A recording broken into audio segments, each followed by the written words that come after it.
سلام، كيف دايرين؟ لاباس عليكم؟ اموركم مزيانه؟ نتمنى تكونوا بخير وعلى خير وما خاصكم خير. اليوم قصه مختلفه. اليوم غادي نخصص لكم واحد الحيز وواحد الركن خاص بالقصص ديال المتتبعات. من بعد ما تلقيت واحد العدد كبير بزاف عن طريق الانستغرام ديال القصص من المتتبعات، يعني منكم نتوما، وطلبوا مني اني نسرد لهم ولا نحط هاد القصص هادو.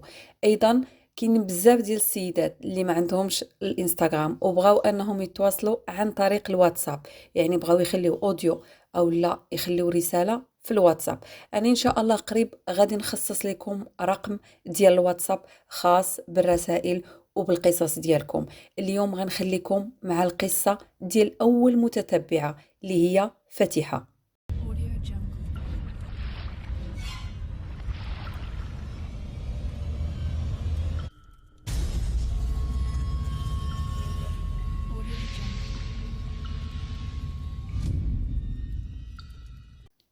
انا سميتي فاتحه. هذيك البنيه اللي بحالها بحال بزاف ديال البنيتات اللي كيكونوا عندهم الاحلام من الطفوله. وانا الحلم اللي كان عندي هو انه نتزوج بشي واحد بحال ما نقولش لكم هندي، ما نقولش لكم تركي، ما نقولش لكم مكسيكي، المهم راكم فهمتوني. احنا شحال هادي كنا مبلين بالافلام الهنديه والافلام المكسيكيه، كنا كنشوفوا فيهم شي حوايج ما كنشوفوهمش في الواقع ديالنا. ولكن مع الوقت بداو الافلام التركيه، وما نكذبش عليكم وليت مبليه بهم بزاف. وبحكم اني كنكتب قصائد فكنت دائما كنتمنى ان حياتي الزوجيه تكون بحالها بحال شي فيلم تركي. وبدا الاحلام كتكبر وبدات بزاف د الحوايج كتبدل فيا. ولكن ما نكذبش عليكم، هذاك الحلم بقى معايا. يعني الناس بزاف كانوا كيفضلوا او لا كيتمنوا انهم يحققوا شي حاجه في الدراسه ديالهم، انهم يحققوا مشاريع، بزاف ديال الحوايج. انا الدراسه ديالي كانت من بين الاهداف، ولكن في نفس الوقت كان الاهداف الاكبر اولا نقول لكم الحلم ديالي هو انني نتزوج شي واحد بحال اللي كنشوف في الافلام التركيه. المهم البنات، هاد الاحلام كبرات معايا، وفي كل ما كيتقدم ليا شي واحد كان انسيستي على هاد الناحيه هادي، كنشوف طريقه التعامل ديالو، واش كيف كنشوفها في الافلام او لا كيف كنشوفها في الواقع اللي حايطين بيا. المهم البنات، كل مره كنجبد عيب في شي واحد ما كان انسيستي لا على الماده لا على حتى شي حاجه من غير هاد الناحيه هادي. المهم مشات ليا وجات، تقدم لي واحد الشاب كان آية من الجمال، وسيم. المهم كانت في كاع الصفات اللي ممكن اي وحده تمناها، ولكن هذا الشيء كله كان بوحده. الحاجه اللي كانت كتهمني هي هذا الشيء اللي كنت كنقول لكم. النهار الاول حل ليا باب الطوموبيل، الادب والصواب ما نقول لكمش. مع العشره بديت كنلاحظ باللي بصح راه بحال نفس الافلام او لا حتى اكثر. المهم بديت كنقول وسبحان الله، واش زعما حنا في مجتمعاتنا واش هذاك الشيء اللي كان في الافلام؟ حيت كانوا بزاف ديال الناس ومنهم الميمه كانت كتقول لي بنتي راكي غير كتضيعي الوقت، راه ما عمرك تشوفي هذاك الشيء اللي كتشوفيه في الافلام عمرو يكون في الواقع، خصوصا في الراجل المغربي راهو خشين وحرش وراه ما تسنيش منه هذا الشيء. ولكن بيني وبينكم عمرني فقدت الامل، ديما كنحلم وكنت كنقول الا ما كانش بالناقص نكتب القصائد ديالي ونولي نحلم وداك الشيء اللي بغيت نحققه في هذه القصائد. المهم البنات، الحلم ديالي بدا كيكبر وبديت كنشوفه قدام عينيا وبدا كيتحقق. قلت لامي ما واش شتي انتي كنتي كتقولي لي باللي الراجل المغربي حرش وما تسنايش منه هذا الشيء؟ قالت لي ايوا واش غنقول لك يا بنتي، ايوا عومي بحرك، هادشي اللي غادي نقول لك. اما هادشي راه كنا كنشوفو غير في الافلام بحالك، اما راه ما كاين في الواقع. المهم البنات، هاد الهضره كامله كانت كتدخل لي من هنا وتخرج لي من هنا.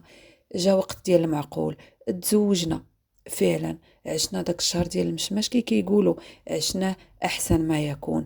راجلي تسالى ليه الكونجي، ايوا رجع للخدمه ديالو، ايوا بدات عندي ايام ديال الباكور. هو بيني وبينكم راجلي ما فيه حتى شي عيب، واخا داكشي اللي كانت كتقول لي ميمتي باللي خايفه منه هو صراحه كان مزيان وما تبدل، بقى كيما هو. ولكن المشكل كان في العكوزه واللوسه. ايوا يا خواتاتي وحباباتي، وداكشي كاع اللي فرشوا ليا بداو كيجروه من تحتي. ايوا بدا كيبان ليا المعقول، او لا بمعنى اصح بدا كيبان ليا شنو كانوا كيوجدوا. هما كانوا كيوجدوا لديك المتعوسه ديال مرتا ولدهم، كانوا كيوجدوا لها سنين بحال كيعرموا عليها. المهم داك النهار الاول حطوا ليا كركوبه ديال الحوايج والماط والزرابي، ما فهمت حتى شي حاجه. كنقول لاش هادشي، واش هادشي شي جوطيه بغاو يخرجوها، بغاو يبدلوا الفراش؟ ايوا جات العجوزه قالت لي شوف يا لالا، بغيناك تعري على كتافك وبغينا نشوفوا مرت ولدنا واش نيت مرا قاده ولا لا. قالت لي راه حنا من عوايدنا كنحطوا الماعن والفراش، المهم قد ما قدينا نجمعوا راه كنحطوه للعروسه، لان الجيران كيبغيو يكتشفوا واش هاد المراه نيت بصح قاده ولا لا. ايوا قلت واقيلا هذه تجربه، معليش ارا نوريهم حنتي يديا، هادشي ما كيهمش. المهم ايوا شتف يا ما تشتف اللي دوزت عليه رجليا واللي يديا. المهم كنضرب حتى وصلت العشيه، شي ساليتيش وما قدرتش، لان داكشي كان كتير بيني وبينكم، وداكشي انا ما مولفاش في دارنا نكذب عليكم. انا كنت كنقرا، ايوا كان كيعجبني الشقا، ولكن على قدي راكم عارفين الميمه، يعني ما غاديش تكلفك فوق من طاقتك. وكان كيعجبني الطياب، ولكن داكشي على حدي وقدي. المهم البنات وصلت العشيه صافي تهلكت. راجلي قال لي مالكي؟ قلت له والو. ما جاتش نقول له راه شنو داروا ليا، قلتها عاده عندهم هادي، خليها معليش غادي تدوز. ايوا اليوم غدا كل نهار كيجبدوا ليا شي حاجه، كل نهار كيجبدوا. بيني وبينكم عييت. ايوا قلت لهم خالتي واش ضروري كل نهار غادي نديرو نخملوا ونصبنوا؟ راني عييت. قالت لي ويلي مازال كاع ما بديتي وكتقولي عييتي. ايوا ملي يكونوا الاولاد، ايوا هذه هي عادتنا، حنا كنجربوا المراه قبل ما كتولد باش نشوفوها واش قاده واش لا ولا لا. ايوا المهم ما عندي ما ندير نصبر. كتوصل ديك العشيه كنقول واش نعاود لراجلي، واش ما جاتش. ايوا من الاول نبدا نشكي، وراجلي بيني وبينكم ما شفت فيه غير الخير. ايوا المهم حالي ما بقى عاجب حد. ايوا جات عندي المهم ما عجباش الحال، لقاتني غارقه في السطح من التصبين، ومنهم الماعن القدام اللي عندهم كاع فين ما كانت شي جالوقه مصديه. طايبه في البوتاغاز حاطينها لي، وحاطين لي الحلفه والجيكس والصابون البلدي. المهم راكم عارفين. ايوا بدات معايا امي كتغسل وتصبن. قلت لها واش غنقول لك امي، راه هادشي حالي يوميا. قالت لي وبنتي اش غنقول لك، هذا جهدي عليك، اليوم غنعاونك الا كان هادشي يوميا، وهادشي ما يرضي لا الله لا العبد. قلت لها واش غندير المهم. قالت لي واش غنقول لك، راه هادشي اللي قلت لك النهار الاول. قلت لها ولكن مهمتي راه الراجل ما بيه والو، وكيما بقى نهار الاول. قالت لي ايوا هو عاطيك الرومانسيه من جهه، ومو عاطيك الدق من جهه اخرى. المهم قلت لها ما عندي ما ندير، انا باقا عروسه جديده، واش غادي نوض الصداع من دابا؟ غايقولوا العيب مني. ايوا قالت لي انت تعرفي بنتي ما عندي ما نقول لك، الله يعطيك الصبر. ايوا المهم بقى حالي شهر وشهرين وثلاث شهور، ما نكذبش عليكم حيلي تهد وعييت، كتافي طاحوا عليا وبزاف. ايوا كنجي كنقول مره نقول لراجلي كنقول لا معليش. راجلي وقت ما كيقول لي مالكي كتباني لي عيانه واش مريضه واش، كنقول له لا راه غير مع الشقه ومع هكا وصافي راك عارف. ايوا المهم كنحاول نغطي بيني وبينكم. هملت راسي، ما بقاش عندي الوقت، ما بقى عندي الخاطر، والزمان ولا صعيب عليا بزاف من كل جهه، مكترين عليا وما فهمتش المقصود. واش هما باغيين يجريو عليا اولا باغيني خدامه؟ وحتى الا كنت خدامه يعني بالقياس وبالعبار. المهم البنات داكشي ولا كتير بزاف، وليت ما بقيتش كنحس. واخا كاينه الرومانسيه وكاين داكشي كامل اللي كنحلم به، ولكن داكشي ما كيكملش هكاك. يعني خص الاجواء كامله من جميع الجوايه. وليت كنحلم الحلم ديالي انني نكون بوحدي، نعزل في داري بوحدي، ولكن ولات كتبان لي من سابع المستحيلات. ويلي امو صعيبه، واختو ناري شريره، ما تقبلنيش وما يقبلوش انني نعزل بوحدي. المهم ما بقى عندي غير الصبر. وقت ما كتجي مهمتي مره مسكينه كتجي كتعاونني. ايوا المهم بحالها بحالي، ما بغاش تخرج للعيب، وما بغاش تقول راه دارت لي العصا في الرويضه، ونقول لها راه انتي سبابي. خلاتني قالت لي شوفي بنتي انتي تعرفي، بغات ترجعي ضربك محلوله، لان بصح البنات راه داكشي ما يمكنش يتقبلوا شي واحد. بقيت فيها بزاف. مره كتجي كتعاوني، ولكن حتى هي مسكينه راه مرا كبيره ما قاداش. والله يجعل البركه، راه ضربات علينا تماره، واش هي كبراتنا وضربت تماره؟ وشحال خدمت في الديور. ايوا تجي عاوتاني وتخدم في الديور ديال العجوزه واللوسه. ايوا لا ما جاتش، راه وصلت واحد المرحله زعما خصها ترتاح. وانا زعما بنتها الكبيره وتزوجت، يعني تفكرها بيجامه، ولا الا جات عندي تشرب كاس اتاي وتجلس ترتاح. ايوا هي مسكينه ما كنت تفكرها لا بيجامه، لان بيني وبينكم هذاك الشيء اللي تقديته في العرس هو اللي بقى عندي. الراجل رومانسي، ولكن الحوايج وداك الشيء موري كتحكم فيه. يعني بالعربيه تعربت، هو رومانسي وشاعر وكل شيء، ولكن بودينا يعني ولد ميمتو اللي قالت ميمتو هو اللي كاين. وانا كنشوفو كنقيس كنقول الا جيت نهضر غيقول لك هذه عاد جات. ايوا ما يمكنش غادي يخلي ميمتو وغيتيقني. ايوا ما بقى عندي غير الصبر ونزيد في الصبر والدل. بيني وبينكم هادشي اللي كاين. ايوا المهم ما بقات لي غير صاحبتي، مره كنهضر معاها في التليفون. تمنيت انني نخرج معاها نجلس ناخذ انا وياها شي قهيوه ونهضروا. والله ما كيبقى ليا الوقت، راه ما كان سالي البنات حتى ل 8 ديال الليل. المهم راجلي ما كيجي حتى لديك 9 لان كان عنده الخدمه كونتيني وما كانش كيجي بالنهار، كان كيتغدى يلا الفطور اللي كنوجد له كيفطر. ايوا كيقول لك مرة راه مرتاحه انا كنخرج من الصباح يلا الفطور. ايوا هما راهم مجموعين على الغدا. ايوا راهم الشقه راه كيتناوبوا عليه وحتاش من شقه ما عرفش هو باللي راه كل نهار مخرج ليا شي عجب. وبعض المرات كنقول منين كيجيبوا هذا الشيء كامل؟ واش هادو عندهم شي دار وحده اخرى اولا كيجيبوا ديال البنات الاخرين اللي مزوجات؟ والله ما بقيت فاهمه حتى حاجه. المهم بيني وبينكم الفيلم اللي هو الاخر التركي ولا غير مغربي والله ما بقيت تفرجت فيه. فينا هو الوقت؟ حتى ملي كان سالي الشقه كانت ساله كنقول غير امتى ندخل ندوش ونطيح النعس. ايوا بقيت على هاد الحال عام البنات اي عام.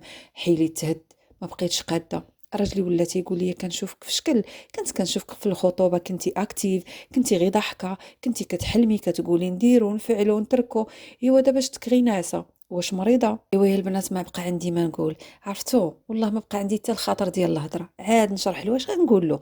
ايوا المهم هادشي كامل البناتكم ايوا اللي جايكم بوحدو. ايوا انا طلع كوزه ما قداش هادشي والله العظيم ما قدها التماره كامله. واخا تقول نهار واحد تقول ويلي حشومه ولا ضميرها يهضر معاها ولا تقول هاد البنت الله يجعل البركه راه حنا دوزنا عليها الدكاكه الا. ايوا انا تملي شافت راجلي كيقول لي ياك ما مريضه. واحد النهار كنا كنتعشاو ايوا بقاو عليه ويلي مرتك صفرة، مرتك شو كي دايره، مرتك ما فيهاش الحركه، مرتك يمكن مريضه، ياك ما عندك الكونسير، ياك ما عندك شي مرض خايب، ياك ما عندك هادي وقيلا عندك الوسواس والراحه وما كتبان فيك. ويلي كون جبنا شي وحده غير من الجبل كره تبارك الله قداش. ايوا بقاو عليه عقلتي على بنت خالتك، عقلتي على ديك بنت خالتك اللي جبنا من الجبل ودوزات معانا شهرين ما بقاتش كتقدر تخرج من الباب من كثره الغلط. ايوا بدات الفكره كتوصلني بديت كنفهم باللي هما باغيين ليه بنت خالته. ايوا يا البنات المهم عرفت باللي انا راني قد ما جلست عندهم غادي تريو عليا. ايوا المهم سكت كملتها مع عظامي بقات مده. ايوا شويه ولاو دازو كيقولوا له شو مرتك راه يمكن مريضه، راه ما كتعاوننا في شقه وبزاف دازت العام وهي ما كتنوض كتعطيها غير النعاس. وفعلا هو ملي كيجي العشيه مع انا صافي كنتهد كنعطيها غير النعاس ديما شايفني ناعسه. ايوا بدا كينقر قال لي وهذا الشيء ماشي معقول. ايوا خليتك عام. ايوا الا كنتي مريضه كان عليك تقوليها ليا من النهار الاول. المهم صبرت حتى ما صبرت وانا نقول له شوف انا من نهار تزوجت بك وانا ها شنو. ايوا ما تيقنيش. قال لي واه انت وليتي ماكينه، لو كنتي هاد الشيء كامل كديري كون قلتي وعام وانت صابره ساكته. المهم عييت ما نهضر ولقيتو ولد ميمتو وبودينا ما غيفهمني وما غيتيقني. المهم اصحاباتي صافي بقيت عاطيها غير البكا ولا عندي الاكتئاب كلشي تبدل في حياتي. المهم خرجت لانني عيطت على صاحبتي قلت لها ضروري بغيت نشوفك، انا خصني نهضر لانني غنطرطق. ما بغيتش نهضر مع ميمتي لان اللي فيها كافيه هي شايفه كلشي وعارفاني كنتعذب وراه من طبيعه الحال كتعذب معايا. شكون هاد الام اللي تبغي تشوف بنتها في هاد الحاله؟ المهم خرجت مع صاحبتي مشيت شربت قهوه كحله. بيني وبينكم انا من النوع اللي ما كنحملش قهوه كحله. نهار كنشربها بالحليب ومره انا كيعجبني غير اتاي. ولكن وليت مدمنه على قهوه كحله لان صافي هي اللي ولات كتحط لي الراس. اما حتى الاسبرين والاصبر واي حاجه كناخدها والله ما بقات كتقضي. المهم قالت لي صاحبتي شوفي ويلي شو وجهك كيصفر وشوفي حالتك كي ولات ويلي يدك كاع تمشقو. مال حالتك مالكي وليتي هكا؟ ايوا انا كنت كنعاود لها في التليفون ولكن ما تخيلاتش ملي شافت وجهي وحالتي عاد عرفت شنو كاين. ايوا المهم جلسات معايا بدات كتهضر معايا بديت نبكي. هذاك النهار داز غير في البكا. قالت لي غير خويا شنو عندك اليوم خليه هكا وغدا نعاودو نتلاقاو عاد نقي لك ودنيك. وفعلا البنات الغد اللي عاود تلاقيت معاها ايوا عيات ما تنقي ليا في ودنيا ولكن بيني وبينكم اختكم نيه ما قداش كتقول لي ها شنو ديري كنقول لها ما نقدرش ويلي حشومه ويلي. ايوا المهم بقات عليا قالت لي شوفي راه هادشي ما خدامش. قالت لي راه دابا انت اللي وليتي خايبه وانت اللي من بعد غتاكلي العصا، وهاد التماره كامله حتى واحد ما شافها لك. قلت لها بيني وبينك راجلي راه الله يعمرها دار، ولكن يا اختي عييت. قالت لي وملي راجلك الله يعمرها دار اجي نديرو خطه. قلت لها وشنو هي هاد الخطه؟ قالت لي دابا نوريك شنو كاين. لان بيني وبينكم الراجل ملي كيكون مزيان والله يعمرها دار انت لاقيه في داكشي اللي بغيتيه، خساره انك تضيعيه واخا تكون ميمتو وخواتاتو.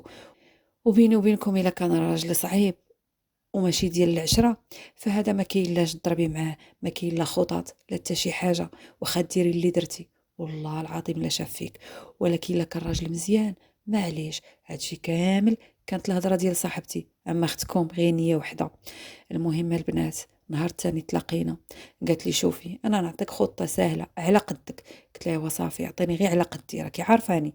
المهم عطاتني خطة. هادشي كاملة البنات راني ما وصلت ليه حتى صافي وصلنا للطلاق. راجلي صافي قال لي انا عييت، هادشي ما بقاش خدام، انت عندك شي مشكل يا اما نفسي يا اما عضوي. ايوا المهم ولات نقول يوميا وبلي انا غير كنخرج وكنعس. ايوا المهم جيت صاحبتي عطاتني الخطة وفعلا مشيت هضرت مع راجلي في ديك الليله. قلت له شوف انت دابا باغي تطلق؟ قال لي انا باغي نطلق حيت هادشي عييت وهذه ما حياه ما حتى شي حاجه.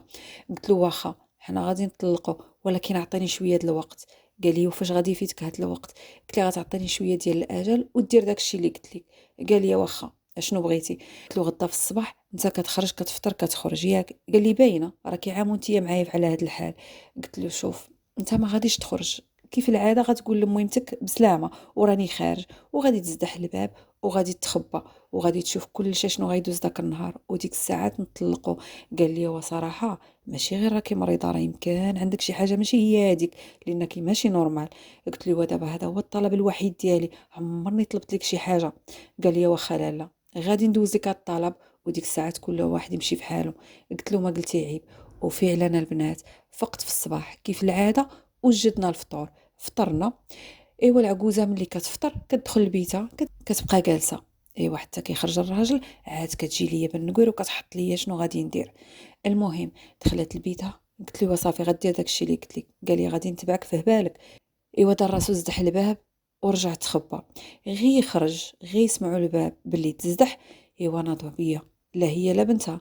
ايوا بقاو قالوا لي وناضي راه يا اختي ما غطلقي حتى تسالي لنا هادشي كامل. ايوا المهم هنا خاصني نجبد معاهم الموال باش هو يسمع كل شيء كاع هذاك الشريط اللي داز عادي عام كله سمعوا. قلت لهم قولوا لي غير علاش كديروا معايا هكا؟ واش ماشي حشومه عليكم؟ راني زعما بحال بنتكم. علاش انا من نهار جيت وانا كنشقى وتماره وكتحطوا لي التخمال وما خليت ما درت معاكم وفي الاخر كترجعوني باللي غير كنعس؟ انا راه ما كنعس غير من تماره. المهم بقيت كنهضر معاهم. ايوا يا لالياتي بقاو عليا وجبدوا كاع داكشي القديم. عارفه بينا حنا باغيين لي بنت خالته. ايوا انتي شديتي في الراي ديالك وما بغيتيش تحشمي. ايوا انتي اللي ما فيك النفس ما مره ما جوج ما عشرة. ايوا كون كانت فيك النفس كون جمعتي حوايجك شحال هادي. قالت لهم ولكن انا راجلي معايا الله يعمرها دار علاش غنجمع حوايجي؟ قالت له كنقول باللي انت في مقام مهمتي واش عمركم شفتوا فيا شي عيب؟ عمرني عايرتكم اللي قلتوها ليا كنديرها فيما حطيتوني كنتحط. علاش تعاملتوا معايا هكا؟ قالوا لي شوف يا لالا حنا من الاول ما باغينك وحتى دابا ما عندنا ما نديرو بكثره الهضره. غادي تنوضي والله لا طلقتي حتى تسالي هاد الروينه كامله غتحكي الدار وديري وتفعلي وتركي والا غنلوحوا عليك شي باطل. غنقولوا باللي انت سرقتي وباللي درتي ولا حتى باللي كي راه خارجين رجليك الشواري. المهم البنات قلت لهم واخا ما قلتوا عيب. ايوا بديت كنشقى قلت لهم حطوا لي شنو بغيتو تحطوا صافي انا اليوم غنشقى لكم نكمل لكم هادشي وغدا غنمشي في حالي. وقالوا هكاك. المهم البنات حطوا لي عاوتاني واحد العرام ديال الزرابي وديال الفراش وديال ايوا بداو كيكبوا لي الماء في الدروج وفي الدار. المهم رونوا لي الدار قالوا لي وسيري دابا ضربي على شقاك. ايوا حاولي كل ما ساليتي بكري كل ما غتمشي بكري ويلا ما ساليتي هاد الروينه راه ما تمشي تساليها. قلت لهم كلامكم هو الكبير. ايوا غي ساليت الهضره ماشي الشقه لان ما بديتش فيه مالي حماره حاشاكم ولا مسطيه. غي خرج راجلي من مورا البلاكار وهي تقول لهم ميمتو ولدي امتى جيتي وعلاش رجعتي واش نسيتي شي حاجه؟ قال لها نسيت ميمتي اهم حاجه نسيت باللي لا طاعه لمخلوق في معصيه الخالق. انا تنقول باللي انت ميمتي زعما راكي حاجه بيت الله وما يمكنش غتعدي على هاد السيده. واخا هي ما كانت كتقول والو حتى لهاد الاخر عاد عاودت ليا والله ما تيقتها، قلت ما يمكنش مهمتي دير هكا وماشي حشومه. ايوا المهم ولاو كيحماروا كيزراقوا، كيحاولوا يدخلوا من هنا ويخرجوا من هنا، تيقولوا لي هلا راه خارجه راه دايره. قال لهم مهمتي بلا ما تكذبي لي فوجي، راني سمعت كل شيء، حشومه عليكم. انا كنشوف هاد السيده كدبال وغي ناعسه، كنقول هاد السيده مريضه، هادي عندها شي حاجه، وساعه نتوما كاع مدوزين على هاد الشيء، والله الا حرام عليكم. ايوا المهم البنات، قال لي يا راجلي اجي، قال لي سيري دوشي بدلي حوايجك، وفعلا وخرجنا. مشى غداني على برا ودورني. المهم مشينا شفنا واحد لابارتومون، لان ما قلت لكمش هما ميسورين، ولكن هو ما كانش بغى ياخذ شي دار اخرى ولا يسكن في بلاصه اخرى على ود ميمتو، لان كما قلت لكم ولد ميمتو. ولكن ملي شاف هادشي كامل، عارف راسو باللي المشكل ماشي فيا، وحتى الا طلقني كاع غيجيب وحده اخرى نفس الشيء غيوقع ليه. ايوا قال لك لا، انا منك ما نتفاك. ايوا باس على راسي وقال لي سمحي لي وسمحي لي بزاف، التماره كامله وما تيقتك. المهم مشينا خدينا واحد لابارتومون، ايوا وسكننا فيها. ايوا المهم سو بغات تطرطق مره مره كتجي عندي، وبيني وبينكم انا بنت الاصل ما كنجري عليها، ولكن دايره احتياطاتي، وليت كنخرج شي شويه النياب، ومره مره كنخرج الضفيرات، ومره مره كنقمش. يعني ملي كيبغيو يهضروا اولا كتبغي تدخل ليا في شي حاجه كنقمعها، خصوصا بعد ما حملت وولدت. يعني ملي تجي تدخل في شي حاجه اولا تهضر في شي حاجه، تنقول لها خالتي انتي جايه عندي ضيفه، غادي تاكلي مرحبا بك، تشربي مرحبا بك، تباتي مرحبا بك، ولكن باش تدخلي ليا في حياتي هذيك راه ممنوعه. نقطه ورجع للسطر. المهم البنات، كنتمنى انكم تكونوا فهمتوا المقصود، باللي راه واخا يكون راجل مزيان، وباللي انتي واخا تكوني مزيانه، واخا تضربي تماره حياتك كامله، والله العقل عليك شي واحد. يعني صحتك هي الاولى، وفرضي الوجود ديالك من النهار الاول. وهذا الراجل فيه شي حاجه علاش نتجامعوا وعلاش نصبر، نصبر. ما فيش، ما كاين لاش نصبر لا عليه هو لا على ميمته. ولكن الا كان الراجل ولد الناس وفيه علاش تصبري، غير صبري وديري الحيله. كي كنقولوا الحيله حسن من العار، ما جبتي ما تنبشي. ولكن حاولوا تستافدوا من قصتي، وحاولوا تعرفوا باللي العكوزه الا شتيها نهار الاول خارجه لك ومخرجه لك نيابها، عارفي باللي كيتسناك الجحيم. وقلبي بدل ما تضربي تماره، قلبي على الحيله. هادشي اللي بغيت نوصل لكم في قصتي. كنتمنى تدعيو معايا حياتي، الحمد لله رزقني ربي جوج وليدات، كنتمنى تدعيو معايا يكمل عليا ربي بداك الشيء اللي بغيت، وتكون قصتي استفدتوا منها ولو شي حاجه قليله، وهزيتوا منها العبره. ونخليكم في راحه الله.